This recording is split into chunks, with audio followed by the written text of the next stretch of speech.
Show you how to do part 1 of alternate checkpoint 7 here. First thing we're going to do right under the part 1 directions is click on this link, and we're going to choose the first tab that pops up that says intro.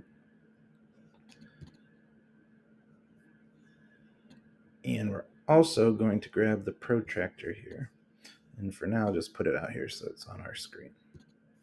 Next, we'll be doing what it asks in the green box. Remember, you got to answer all 4 questions. Got to get at least 3 right for a C, get all 4 and do one of the B or A questions to get a B, and then get every question right, including the B and A, to get an A. So the first thing we're going to do is measure the angle between the incident ray and the normal, which I'll explain, and the reflected and normal, and put it here.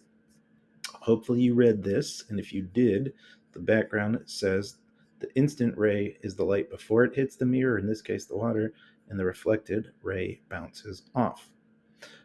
So you're not going to be able to use the angle I give you as one of your answers, but I will show you how to work it.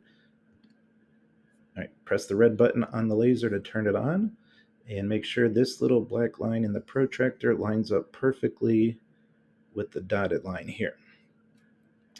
Now, remember, incident is the line before it hits, so the line coming right out of the laser, and if you notice, it crosses right here.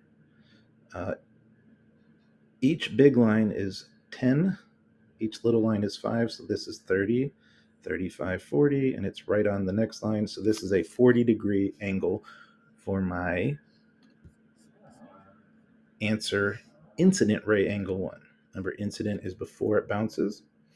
And then I'm going to measure my reflected ray, which would be this. It's the line that's bouncing. For this part, we're going to ignore the part of the laser that goes into the blue area.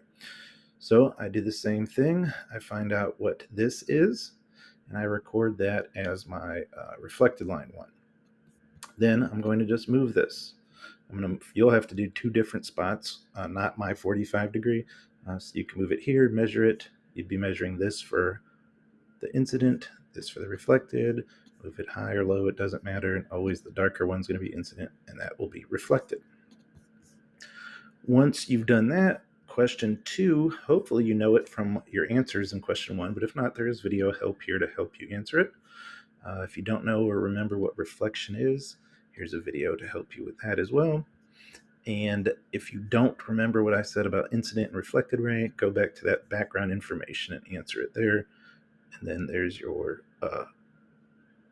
B and A question.